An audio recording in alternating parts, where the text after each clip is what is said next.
that's my personal favorite. Go ahead, Mikva. Okay. The question is, why would elections cost more without cumulative voting? Let me give you some simplistic answers or simplistic examples. For the most part, in legislative races for the Illinois House of Representatives in metropolitan areas, in the Chicago area, you virtually never find a candidate that buys television because the cost of the television is so overwhelming. Why? Because it covers everything from Gary, Indiana to the towns in southern Wisconsin, and for 50 miles out west of the lake. And the candidate that's running from a relatively small district isn't going to spend that kind of money for television for that district. So what does he have to do, or she? What they have to do is to figure out how do they communicate with their voters in the most efficient way, efficient from the point of view of information and dollars. Direct mail, telephone banks, both of those are key. In days gone by, it used to be precinct captains or precinct workers that would do it. Those are harder and harder to find today. And some buildings, like the high rises along Sheridan Road on the north side of Chicago, they won't even let you in to canvass the buildings. So what you have to do is to purchase direct mail or phone banks. That's how you'll reach your individual voters. Under cumulative voting, again, using the numbers, if I can convince a certain percentage to give me 3 votes, that bullet vote that existed under cumulative voting, I only have to concentrate on that population. So that means that instead of sending out 100,000 pieces to the 100,000 voters in the legislative district, I can concentrate on, let's say, 50,000 or 33,000, depending upon how you play the numbers. But you can see that it's a dramatically lesser cost to reach the voters that I need to elect me under cumulative voting as opposed to ordinary voting where I need 50% plus 1. It's wonderful. If we could say anything about cumulative voting and negative campaigning, if there's any relationship or if it's increased since we lost it. The question being the existence of negative campaigning, and I think, I'm not sure there's a real connection, but you raise an interesting question, and one of my reactions is this. Unlike present voting, where it's Mr. A against Ms. B running for an office, that A against B lends itself to negative, where they dig up Ms. B's past and she did this, and Ms. B will find out that Mr. A did this and Mr. A did that, all of which are negative and don't address the issues. When it's cumulative voting, and there are, for example, 3 or 4 candidates running for 3 spots, it's probably a little harder to target the other 3 candidates with negatives. So you probably lean towards more positive or less negatives with cumulative voting. Back in the days that we had cumulative voting, we didn't see the level of negativism that we see today. So if we went back to cumulative voting, we may see negatives again because of the level that it has risen to, regrettably. But we just didn't have it back in those days. And I've given you a rationale as to why it may not be used, but I wouldn't guarantee it. That's great. I would ask some more. I think that I'll ask one more question, and then let you say whatever you want in case we missed something. If we wanted to bring back cumulative voting, what would need to happen in order to bring back cumulative voting? Well, what you need is a constitutional amendment. In order to get that constitutional amendment, you'd have to either go out to the public or go to the legislature. And if you go to the legislature, you may have a problem, again, because the leadership very well may not be supportive of it, because it would dilute or may dilute their power. So it's a tough sell. Unlike the 1980 campaign, where you were firing 59 politicians and allegedly saving $7 million, I'm not sure what your pluses are to the public. Hiring another 59 politicians, I'm not sure everybody would like that.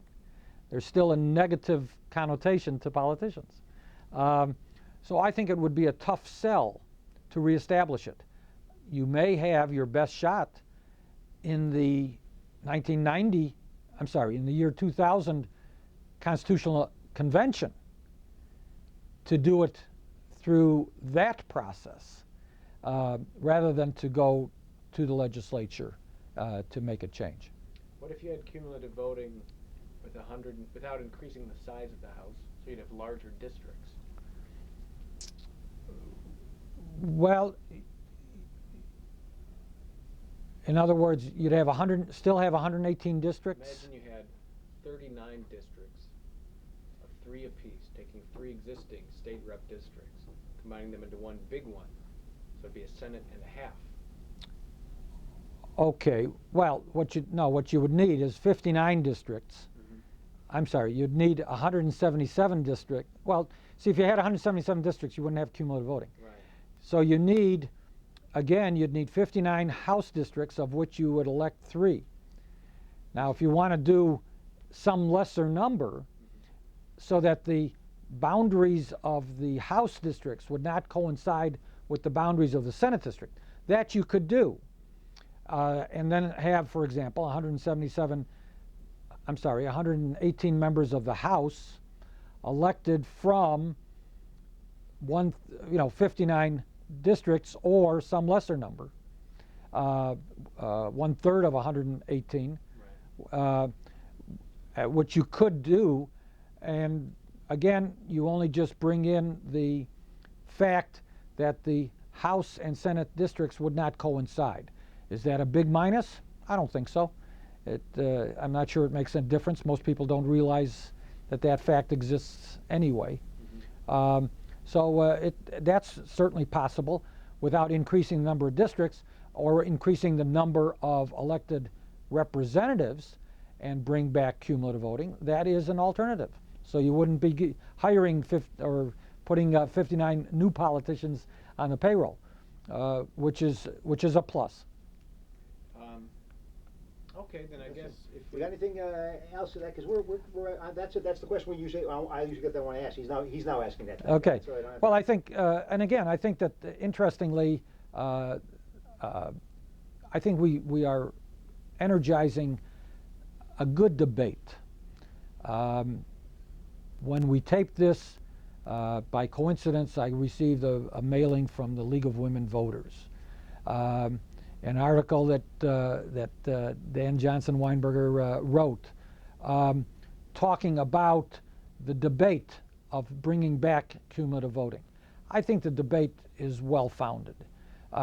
We may result in a conclusion, wherever that conclusion is made, that it ought not to be brought back. But because of the experience that we've had in Illinois, which is unique, I think it's worth the debate. And with what we see going on in politics today, the more we can involve people in discussing government and politics, the better off we will be. So I encourage the debate. this was the, I guess we'll start, if you could say your name. My name is Abner Mikva. I'm a visiting professor of law at the University of Illinois and a senior fellow at the Institute for Government and Public Affairs. And if we did a 20-second voiceover biography to introduce you, what would that sound like? Well, I have been White House counsel for President Clinton. I have been Chief Judge of the Court of Appeals of the United States Circuit Court of Appeals in Washington, D.C. I've been a member of Congress for 5 terms. Before that, I was a member of the state legislature for 5 terms. Well, I've got you. Could you just give me the years? Yes, I was a state legislator from 1956 to 66. I was a congressman from 1968 until 1979 with a break in the middle of it. And then I was on the Court of Appeals from 1979 until 1994. I was White House counsel from 94 until 95, a little over a year. Wonderful, thank you. So let's begin with how you thought the Illinois House was under cumulative voting. Well, I thought it was a very representative body. I apologize. I forgot to ask you to include the question in the answer. Okay. Because my voice won't be known. Okay. You asked me how I thought the legislature operated under cumulative voting. I thought it was a very representative legislature, which was both good news and bad news. I'm sorry again. I messed up. We need the camera. Okay, good. Okay. Third time's the charm. Okay. You asked how the legislature performed under cumulative voting. I think it performed in a very representative way, which was good news and bad news.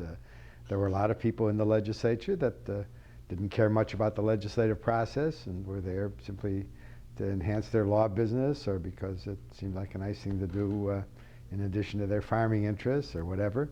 But there were others there who were elected frequently because they were members of the minority party or because they had won in a primary representing minority groups, either political or otherwise, that made the legislature operate much closer to the way the people would want it to than you would normally expect. As far as the size is concerned, which was one of the arguments that was given for doing away with it, 177 members sounds like a large number, but compared to the House of Representatives and the Congress, for instance, which was 435, it really was not an unwieldy number. And it was a number that was large enough to make sure that all points of view were represented, and yet on the other hand was certainly manageable as far as making progress and getting bills considered and passed. Could you tell us a bit about how Illinois came to adopt cumulative voting? Well, I don't claim to be a historian, but as I understand it, Colonel Medill, when after the Civil War, when he owned the Tribune and was a very powerful political force in this country, thought that cumulative voting made a great deal of sense as a way of distributing power fairly and making sure that every point of view was represented. He advocated it for corporate governance, where we still continue to use cumulative voting in most instances for the way boards of directors are elected. And he thought it would be a great idea for the one house of the Illinois legislature to be elected that way, and he pushed it through. It became a part of the Constitution and lasted for some 60 or 70 years until an alleged reform decided to save money by shrinking the size of the legislature and getting rid of cumulative voting. And I think it was a big mistake, and I think the legislature has not performed as legitimately as it did when it had cumulative voting. Could you elaborate on that? Well, the legitimacy is that people really feel their point of view is getting heard, is getting expressed, is getting represented. The larger the district, the fewer representatives there are, the more difficult it is for that representative to maintain contact and have communication with the people in his district, his or her district. The advantage of cumulative voting was that because there were 3 representatives in each district, even the Republicans in an overwhelmingly Democratic district could feel that they had a spokesperson in the legislature and vice versa. And for instance, in my situation, I represented the University of Chicago area, which was, while it was largely Democratic, it was very uncomfortable with machine domination. The party organization was very, very strong in those days. So I was able to get nominated in the first place through cumulative voting, running against the organization candidates, which gave the people who were independent Democrats a feeling that they had a voice in Springfield. So could we talk a bit more about how you decided to get into politics and how cumulative voting played a role? Well, it was 1956. We had just gone through a reapportionment in this state, and the district that I lived in around the University of Chicago did not have any incumbents in it because of the reapportionment. And when it came near the time to start thinking about running and filing for election. A lot of people urged me to run, pointing out that I only needed slightly more than a third of the vote in the Democratic primary to win the nomination, because the Democrats were going to nominate at least 2 people. And since the regular organization would have to divide its vote among 2 people, I could win by something slightly more than a third of the vote, which is what happened. I filed for the nomination in the Democratic Party primary, and I won with something a little over 40% of the vote.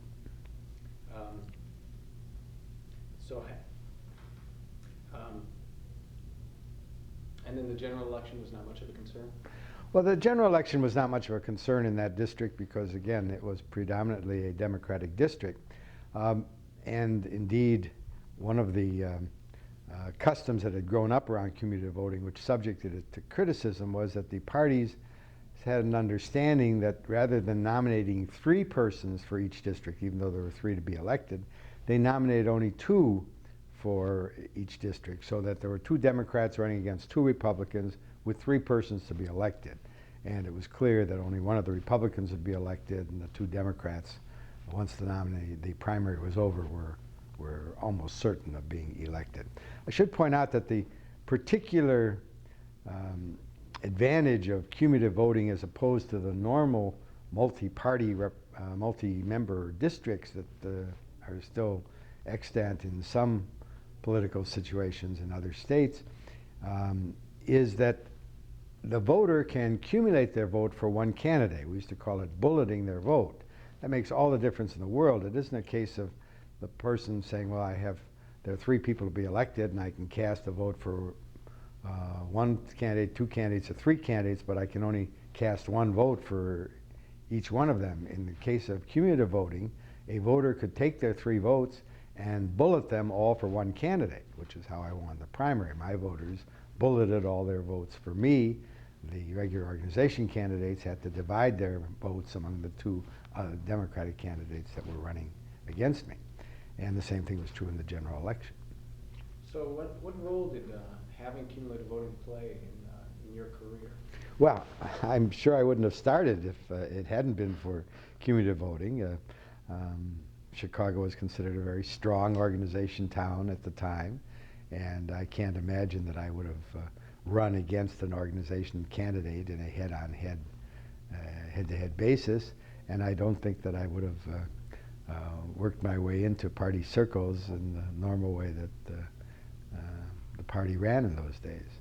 So as far as I'm concerned, I think it's quite likely that I would never even started my political career but for cumulative voting. I think there are many other Illinois political figures that would have to make that same response to the question. People like Paul Simon, for example, never would have gotten started but for cumulative voting. Edward Derwinski on the Republican side never would have gotten started but for cumulative voting. So that the answer is it launched a lot of our careers, and I think it's too bad that young potential candidates don't have that as a possible way of getting involved today. Let's see. Could we speak about some of the drawbacks of cumulative voting? Well, the drawback was that again, the parties arbitrarily limited the number of candidates that they would nominate. So one of the drawbacks was that to cumulative voting was that even though a district had, like my district, for instance, probably was so overwhelmingly Democratic that all 3 of the representatives could have been elected as Democrats, the party agreed to only put up 2 candidates, and the Republican Party in turn agreed to put up 2, even, and knowing they would elect one of those 2. The difficulty was that the majority party frequently had some influence in who was nominated on the minority party side. The most notorious cases were on the west side, where the Democratic majority frequently influenced the selection of the Republican minority members, with the result that even though they were elected as Republicans, their party label was very nominal and frequently responded to the requests and the efforts of the Democratic majority. And then it was kind of a confusing ballot technique. People didn't really understand that they had these 3 votes to distribute the way they wanted to. It took a fairly sophisticated voter to understand that they could give 1.5 votes to each of 2 candidates, or all 3 votes to 1 candidate, or divide the 3 votes among 3 candidates. And a lot of voters just sort of responded by throwing up their hands and either not voting at all or voting the way the precinct captain told them to vote. And then, of course, having 3 representatives from each district made the body larger than it otherwise would be, and than it is now, for instance. I'm not sure that's necessarily a disadvantage. Some people criticize that because it costs more money, but there is a critical mass, I think, of the size of a body, that if you want to make sure it has this legitimacy that I talked about at the beginning, and if it has the multiplicity, the variety, the pluralism that there ought to be in a representative body, you need a fairly large body to make sure that all those different interests are represented. In your opinion, a cumulative voting system with 118 members wouldn't be as valuable as a cumulative voting system? No, I think that, and again, I'm a creature of the system I knew best, but I think that a body of 150, 175, 200 in a state this size is sort of needed to make sure that the communication lines are easy enough, and that there's enough accessibility between the elected representative and his or her constituency. The smaller the body, the larger that the constituency is, and the more difficult it is to communicate. The biggest difference I found between being a member of the legislature and being a member of Congress was that even though I had a larger staff and obviously was doing more important things and was able to devote full time to it and so on, that I missed the almost personal contact that you can have with a district that was only 1/3 the size, or less than 1/3 of the size, that my congressional district was. Could you compare a little more, your experience in Congress and your experience in the House? Well, I always thought that one of the difficulties with being a member of Congress, as I said, there was a lot more staff available to congressmen, so the role that a congressman has as ombudsman for his constituents, his or her constituents, is easier to carry out. You have more people to carry it out with. But the difficulty is that it's much harder to reflect the views of all of your constituents and to understand what those views are. Even though you have newsletters and staff and allowances to come back to the district and so on, I always felt I was in much closer touch with my constituency when I represented the smaller area and was able to literally walk from one end to the other without a motor car. I couldn't do that in Congress. Can we talk a bit about the 1980 campaign for the cutback amendment? Yeah, I always felt that cutback amendment was sold with false premises. The notion was assumed that the smaller the body, that the money that would be saved by a smaller body overwhelmingly favored the idea. And as I recall, many reform groups and civic groups and many of the newspapers supported the abolition of cumulative voting in the 3-member districts simply because it was going to save some money. Well, the amount of money that was saved was so infinitesimally small in terms of the size of the state budget that it really shouldn't have been treated as a factor in the first place. It was a very, very modest sum, and the price we paid for saving that modest sum of money was to make the House of Representatives in Springfield a lot less representative than it was before. And then, of course, it made sure that the parties dominated each district completely. One of the great advantages of cumulative voting was that because it gave the minority party, the Republicans in a Democratic district, the Democrats in a Republican district, a seat in the legislature, there was an elected official around which you could rally the political forces of that particular party, and it made for a much better, how should I phrase it, a better determination of what the two-party system is about. Otherwise, when you have a district that is, say, 2 or 3 to 1 Democratic, the congressman is elected. Once the primary is over, they don't have to worry too much about getting re-elected, and the congressman or the state representative doesn't have the kind of capacity to reflect the opinions of the opposing party the way an elected official would represent them. So that in the suburban areas, for instance, which in those days were dominated by Republicans, Democratic representatives like Tony Scariano and Harold Katz were able to reflect the views of that minority of people who were Democrats living in the district. Similarly, in my district, Noble Lee, who was the Republican representative, was able to reflect the Republicans even though the district was overwhelmingly Democratic. I think that's healthy for a two-party system. What kind of an effect on policy did that have? I think it made the decision-making process a lot more fluid and a lot more small d democratic, because the party leaders couldn't, there was so much diversity within each party, and the size of the body was large enough that the party leaders couldn't determine policy decisions in their offices and then ordain them and make sure they happened. I mean, the notion of the 4 tops, as our present system is described, would have been impossible under cumulative voting, because the party leader had to reflect the fact that the troops weren't always that pliable and always that manageable as they are in the present system. Did the existence of cumulative voting in the House affect the Senate? To some degree. I think that the senators had to take into account that the House was a much different body. It had a lot looser controls from the party leaders than the Senate did, and so therefore they knew if they wanted to get something passed through the House, they had to reckon with these mavericks that had been elected as a result of cumulative voting. And I think that in turn that made the Senate a more representative body. Do you think we in Illinois should take a look at reinstating cumulative voting? Oh, absolutely. I think that reinstating cumulative voting would be a great plus for the state of Illinois. There are cumulative voting systems in effect, or at least multi-member systems in effect, for some local and county offices elsewhere in the country, but we were the only state, as far as I know, that had a cumulative voting system for the state legislature. I think it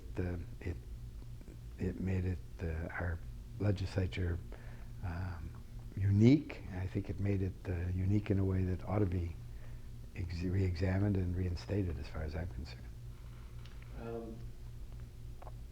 This is a little off the topic, but you told me a story before about one of your first campaigns. You put up some posters in Woodlawn about a felony crime against buying a vote. And I was hoping you might retell that story. Well, actually, that was the first time I ran for Congress, and it was not in the state legislature, and we were concerned about the impact that the machine vote would have on the precinct captains just coming out and literally voting the voters who didn't care who was their congressman or didn't know too much about who was their congressman. And so we put on, my campaign manager decided to put on stickers on the inside of the apartment buildings, and with a very strong glue that said in big black letters, "Warning, this is a federal election. Violation of the election laws can be punishable by 5 years in prison." And the notion that would at least maybe frighten some of the precinct captains into paying attention to the law and not violating it. And I remember one of the party leaders called me up and said, "This is one of the dirtiest tricks I've ever seen in politics."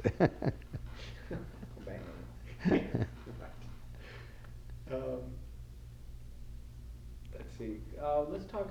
I guess you were in Congress at that point, but can we talk a bit about the 1970 referendum to retain cumulative voting? Yeah, I don't remember too much about that. I was, as you say, I was already in Congress. I do remember that the Constitutional Convention, the new Constitution, was being ratified at that point, and there had been lots of compromises in order to get the delegates together on a new Constitution, which is, of course, what the process is all about, whether it's legislative, whether it's the legislature or a Constitutional Convention. Not everybody gets everything they want. And one of the compromises that was agreed to in 1970, as I understand it, was that the cumulative voting would be kept as a part of the system. There had always been criticism of cumulative voting. It is not a symmetrical process. It doesn't give these, first of all, as I said, it was unique. People from out of state didn't always understand what it was we were doing here in Illinois. And it didn't lend itself to these pure results where a Democratic district would elect a Democratic representative and a Republican district would elect a Republican district. People could not understand, for example, how it was that you had these, at one point, the Republican Party leader in the legislature, in the House of Representatives, was from Chicago, even though Chicago was an overwhelmingly Democratic city. Well, the reason was that he was elected as the Republican member in that three-member district. So there was always criticism, and there was criticism, as I said, that the Democrats controlled the so-called Republican members on the West Side, and that some of this happened downstate as well. It was always subject to criticism, therefore. But in '70, as I understand it, I was not a delegate to the Constitutional Convention, but that one of the compromises that was agreed upon was that there would be a retention of cumulative voting as a part of the constitutional reform. And that was agreed upon by the delegates, and most of the delegates supported the retention in the referendum, and as a result it passed. Some 10 years later, when there wasn't that kind of support, there was no reason to particularly support cumulative voting, and it was made a separate issue apart from any constitutional reform, and was, as I say, pretty much demagogued in terms of how much money was going to be saved. What I remember from the 1980 campaign is that I literally think a lot of voters thought we would never have to pay taxes again if only we could get rid of cumulative voting. Could you talk a bit more about that Republican leader from Chicago? Yes, his name was Al Hackmeister. He was after the bedsheet, well, no, it was before the bedsheet ballot. In the early 60s, he was elected the Republican Party floor leader. I think the Republicans originally they may have been in the majority, or may have been the minority, but in any event, he was a member from the northwest side of Chicago. He was elected the party leader because he was considered competent and able, and was indeed a competent, able leader. It was not the first time that Republicans from Chicago had been elected to party leadership in Springfield. Again, what was so anomalous is that people couldn't understand how he got elected in Chicago, since it was such an overwhelmingly Democratic city, and the answer was because of cumulative voting. How did cumulative voting affect representation both by race and by gender? Well, it certainly made it easier for members of a minority of racial minorities to get elected, because again, the cumulative voting allowed the minority to accumulate their votes for a particular candidate and get him or her nominated in the primary and then elected in the general election. So that I think we probably had more African American representatives in the House of Representatives when I was there than would normally have been the case but for cumulative voting. There were districts that would have one white representative, two white representatives, and a black representative, or vice versa. The other intriguing thing is, and this was a long time coming, we had Republicans who were African Americans, and I don't know that there are any of those in the state of Illinois anymore. And it was a healthy way of keeping both parties open to the concerns and expressions and agendas of racial minorities. Again, once you take away this minority voice, the Republican Party, for instance, in Illinois, doesn't have to pay too much attention to the views of African Americans because there just aren't any. There aren't too many that vote that way, and there aren't any public officials who are Republicans who are black, and that's unfortunate. One of the things that we've heard a lot about is the legislature. You talked a little about that, but I'd like to get us some more of your recollection, something about the kind of mavericks or the independence or the level of thought. And also, we were trying to find some, you were there rather earlier than the other people we've been talking to about this. Any legislative initiative that actually got into and voted on, or even voted in, that's what you heard, that's not often what happened. They just talked about it. More interesting things. Did anything get voted in or voted on that might not otherwise have been so? Well, I mentioned Ed Derwinski's name originally. Ed Derwinski was a committed conservative Republican, young Republican, who had been prominent in the business community on the southwest side of Chicago. But he'd run afoul of some party leaders there, maybe because he was too straight or whatever. And so as a result, they tried to bypass him. And the way he won, a seat in the legislature was because of cumulative voting. He ran in the Republican primary and got his voters to bullet their votes for him. He was nominated and became a member of the legislature, and at that point rose to great prominence and ultimately became a cabinet official under George Bush. In terms of, and there's a perfect example of somebody who would never have overcome whatever blockage the party leaders were giving him were it not for cumulative voting. In terms of issues, Secretary Derwinski and I still tease each other about this. We sponsored a bill, he and I, when we were both in the legislature, that probably still holds the record for getting the least number of votes on final passage of any bill that came up. And both parties let it out of committee just so they could vote against it. And what's so fascinating about it is that it's very timely. It was a bill to get rid of party circle voting, of straight ticket voting. Go ahead. So we had sponsored a bill to get rid of the straight party circle, that you had to vote for candidates individually. And when it came up for final passage, it got 2 votes, his and mine. And there were those 2 green lights on the scoreboard with all the other Democrats and Republicans voting no. And Derwinski and I have always teased that we worried about each other all the way to the final count because it clearly was an unpopular idea. But it was a kind of idea that could only be offered by mavericks. Both of us were outside the normal party restraints because of the way we'd been nominated in the first place. And I find it kind of ironic that some 30, 40 years later, the Republican Party found that it was a useful idea to get rid of straight party voting for their own purposes, and we will now, this election for the first time, vote for candidates individually. Wait a minute, that's one of the, we don't have to talk about your question. So I was wondering if you might talk a bit about that process of if the independents or the minority party can raise an issue, whether over time that eventually becomes part of the consensus. Absolutely. Again, the getting rid of straight party voting, while the voters are not going to like it, and the Democrats don't particularly like it as far as this election is concerned, in the long run, I think that it is political progress to force the voters to take each candidacy into account separately and skip over the office if they don't know enough about either of the candidates to vote responsibly on that office. But that was an idea that took a lot of elections and a lot of history before it finally became a valuable idea.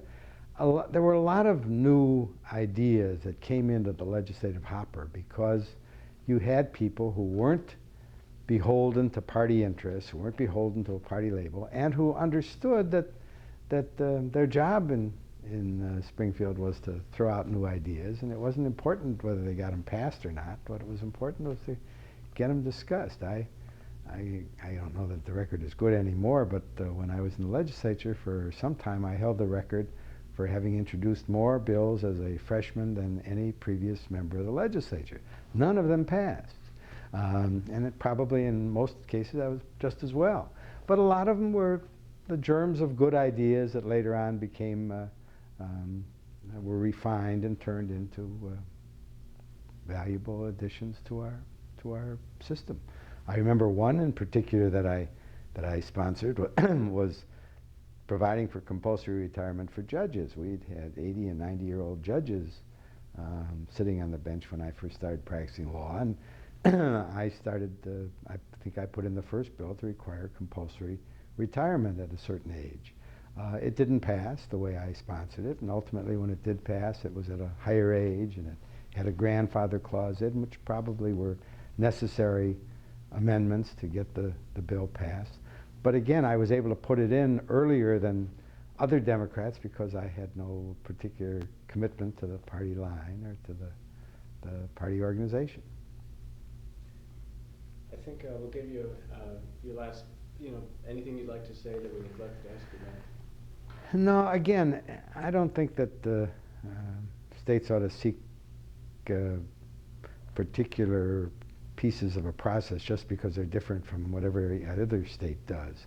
But I think that cumulative voting was something that was really valuable in its own right, and the fact that Illinois was the only state that had it, as far as I was concerned, was a plus, not a minus, and I would have rather seen other states copy our system rather than our joining the throng and becoming just like everybody else.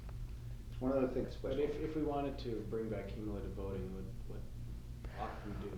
Well, I think you have to start an education process of what was good about it when it was there, and also make people aware that the legislature currently is not very democratic in a small d sense, that there is too much influence being exerted by the party leaders in both parties. And I find it, I'm uncomfortable about the notion that the four tops control the entire legislative process. They may be very good leaders and very wise people, but the notion that all of the political wisdom in a state as large and as diverse as Illinois can be focused in the heads of four people is not very logical or very sensible.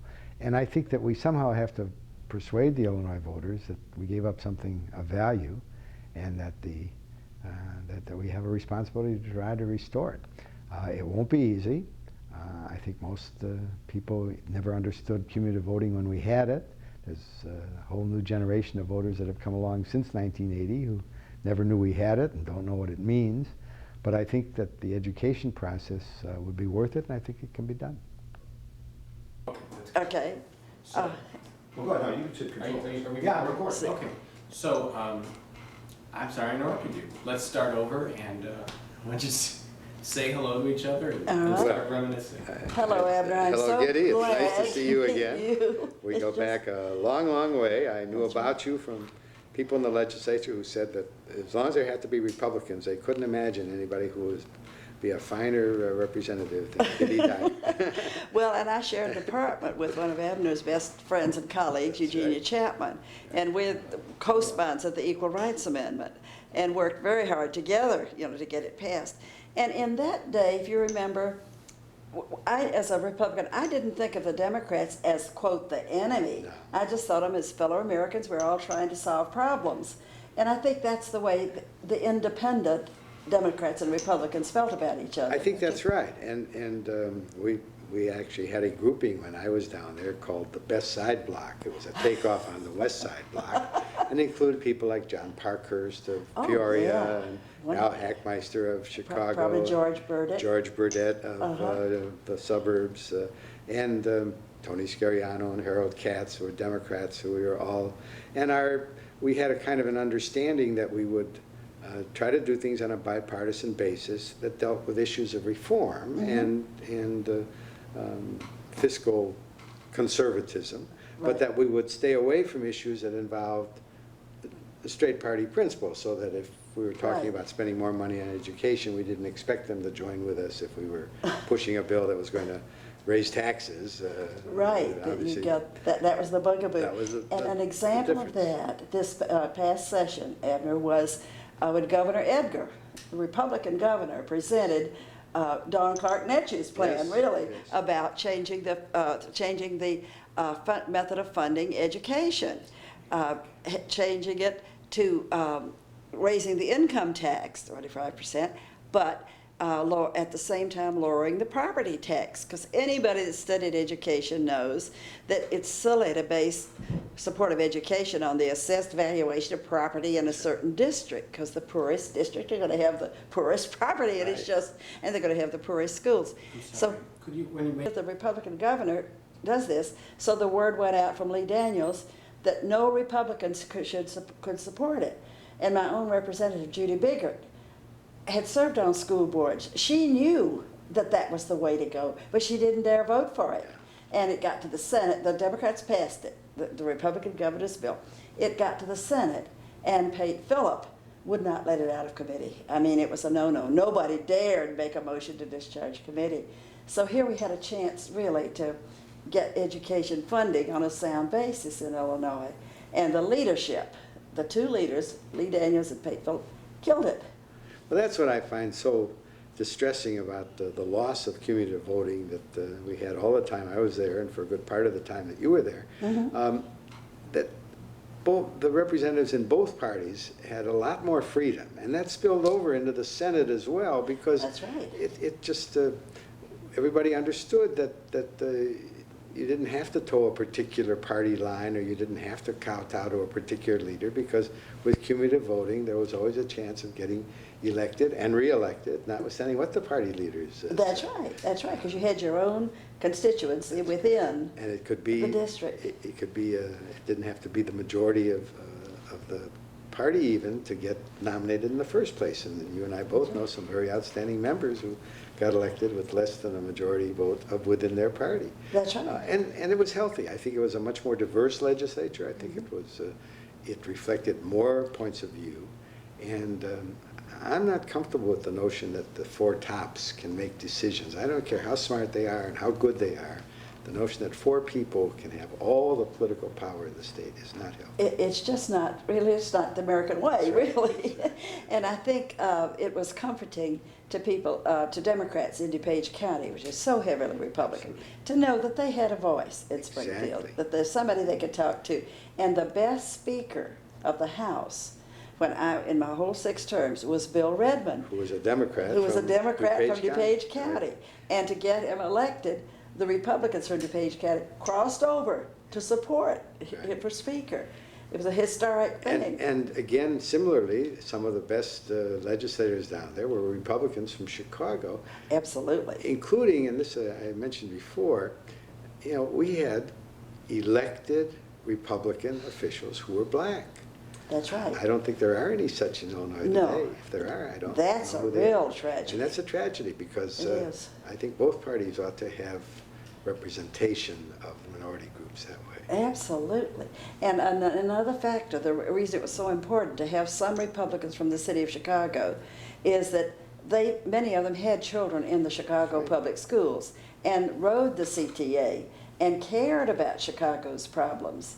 And now it seems to be polarized, the city of Chicago, the Against suburban those, ring, right, and then downstate. And this idea of balkanizing the state that way is not healthy. And again, cumulative voting, I think, helped us synthesize some of these differences and make us realize that even though we were different than downstaters and different than suburbanites, that we also had a lot in common that held us together in a single state. That's right. And now, unfortunately, it's much too easy to represent your own little parish and the heck with the rest of the state. That's right, that's right. It's too bad. And just toe the party line. Pay attention to what the people on top tell you. So things were apparently less partisan, more civil back in those days. Is that the case? Did you find things to be a more civil atmosphere with cumulative voting? Well, I think so. I don't know how much of it was due to cumulative voting, but clearly the parties were more civil. The individuals were more civil toward each other. There were a lot more bipartisan friendships and working relationships than there are today. But I also think that partly because of cumulative voting, there was a tendency to reflect all the different groups in the state, but realize that no single group, no single point of view could absolutely dominate what the legislature should do.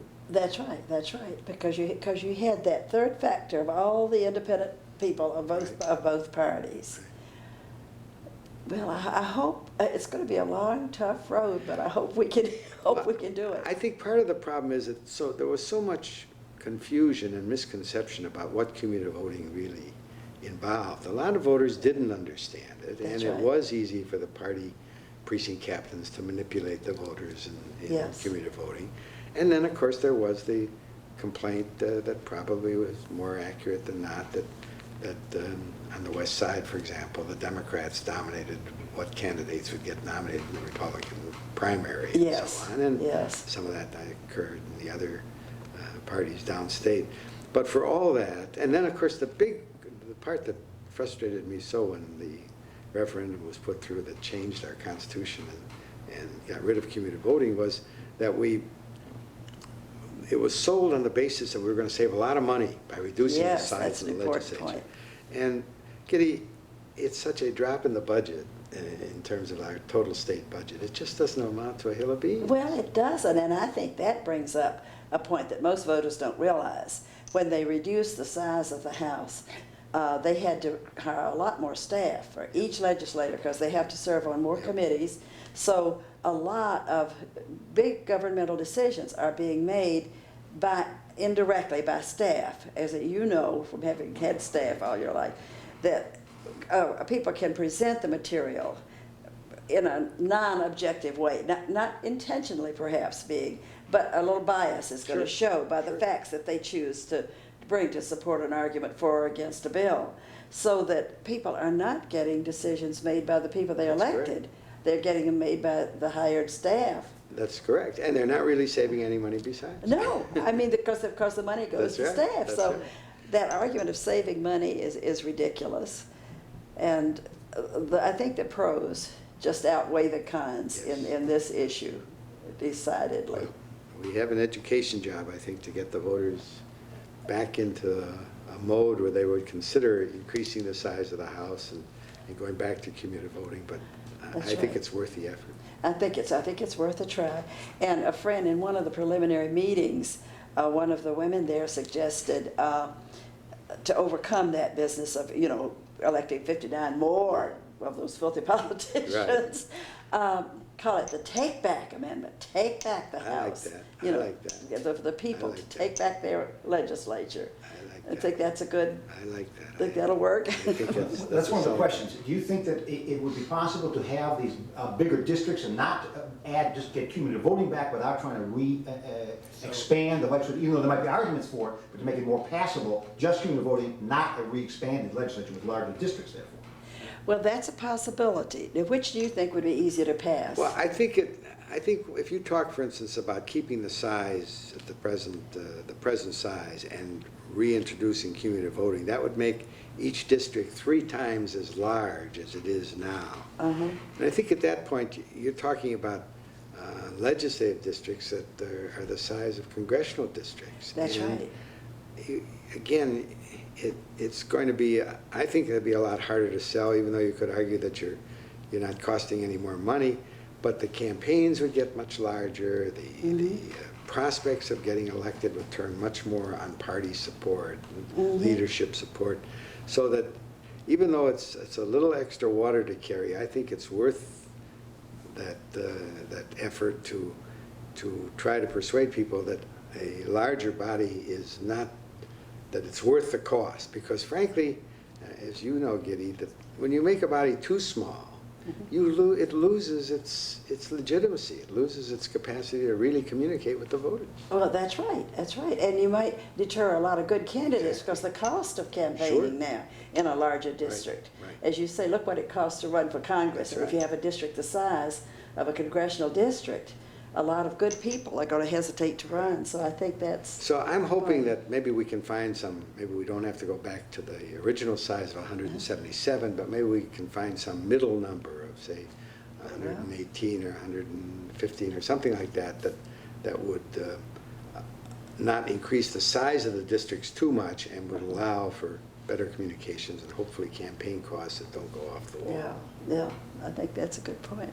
A very important person wonderful. to say, he's seen the legislature as a member And as a staff governor, person. as a staff person, and if he were to say that he thinks that cumulative voting was a better system, that would make and a he- big jump start. And people feel about him as if he's a statesman. That's They correct. do. They really do. So his word I think that would would be carry. helpful. I have fantasies about a commercial with Jim Edgar and Paul Simon. Wouldn't be bad. And then you and Governor Edgar, if Governor Edgar say, just say it again. If Governor Edgar were to say that he thinks that cumulative voting was a system worth restoring, Yeah. I think it would give the whole movement a big jump start. Yeah. That would be very, very helpful. He also still has a PAC, doesn't he? He does, and in any event, he won't be, I don't think he's going to say much on this subject or anything of any controversy until after the November Right. election. So I think if I'm right, he's not going to be, I don't think he's going to be quoted publicly on this until after then. Yeah, that's right. But as you pointed out, he's had every kind of experience. He was on Bob Blair's staff, Yes. and then he was a state representative, and then he was governor. Governor. So he's seen it from And from he three saw different both angles. systems. And Yeah. he saw when he was a staff member, I think you still had cumulative voting, right? That's right. Yeah, I think he's a good government person. Yes. Could you both explain to each other who the people were from your district and what sort of views each of those people represented? Like you were talking before about, I'm sorry, I forget the names, but the other Republican was a right-winger, and then Glenn Schneider represented the Democrats. And whether you thought having those other two people to serve the exact same area, what the relationship was like with three people, you know, how y'all worked and how you felt about that. You mean the relationship between the three people? And how they represented the district. Yes. That's a good question. Giddy, why don't you Well, start? that is a good question. Well, if you could say it to Abner. Okay. mostly. To Abner. I'm trying to remember. You introduced the question, so Yeah, you tell us the what two, you thought. well, what we're talking about is how the three representatives interrelated with each other in a particular district, and also how they reflected the pluralism of the particular district. Right. I'm trying to remember who your colleagues were from your district when you were in the Well, legislature. we had George Ray Hudson, who represented the right wing of the party. He had formed a group, when he lost the first time, he formed a group called the Taproot Right. Republicans, and they represented the Very very, conservative, very right. right-wing, ultra-conservative part of the party. Right. And then I was the other Republican representing the moderate branch of the Right. party. And then our Democrat colleague was Glenn Schneider, who was a school teacher out in Naperville and very strong on education. So And we kind of looked a to him. thoughtful Democrat, as I recall. He wasn't, thumping the table a lot. Oh, no, he was a very laid-back sort of guy. In fact, he was almost during the 60s, he was almost a hippie Right. type, Right. just a lovely laid-back Right. man. Right. So we could go to him if there was a complicated education bill. I would go to Glenn and say, what will be the real effect of this bill? And the Democrats had a person that they could relate to. And even though Ray Hudson and I represented really very different points of view, I think the only time we voted alike on a bill was we both voted against the state lottery. We both felt that's not the way to raise money to run government. We each came at it from a different point of view. But we were always courteous. I mean, Ray Hudson is a very fine Christian gentleman. And we treated each other With respect. in a very respectful way, because we disagreed in ideas, but he was not a about lovely the per- institutions, right? That's right. He was a lovely person, and his daughter was in high school with my son in the same class, and so there was a personal respect, I would say. Well, now, in Well, my what about district, yours? I was a Democrat. I'd been elected in a primary fight against the two organization candidates. Uh-huh. And the other organization candidate who won was a assistant state's attorney by the name of Nate Kennelly, who was a very able lawyer and legislator, but represented the traditional Democratic Party of Chicago's point of view. Yeah. And clearly, if orders came down from the 5th floor of City Hall that this was the party line vote, That's Nate right. Kennelly was there, Yeah. whereas I was free to do what I wanted. And the Republican was the dean of the John Marshall Law School, Noble Lee. Oh, lovely man. Lovely man, very Oh. bright, very thoughtful, and very well respected among Yeah. both Democrats and Republicans. What is not too well known is that his daughter is a member of Congress. His daughter is Nancy Johnson of Connecticut. a I didn't Republican. realize she was Yes, Noble Lee's Noble daughter. Lee's daughter. It's Nancy Oh. Lee Johnson. Oh, And So but the different three of us had good relations with each other. between us, we represented just about at least every organized point of view within the district. that district, yeah. And that's something that you can't do with just one representative. The representative That's will either right. represent the Democrats, and the Republicans will feel voiceless, or you'll represent the organization, and then the independents will feel voiceless, or represent the conservatives, and the moderates will feel voiceless. Whereas with this multi-member district, and particularly with cumulative voting, Cumulative voting. it made it possible to give a legitimacy to the delegation that you don't have with single-member To districts. the different points of view. Yes. Mhm. This is golden footage, by the way. Yeah, I'm very happy. Um, Actually, good, stop.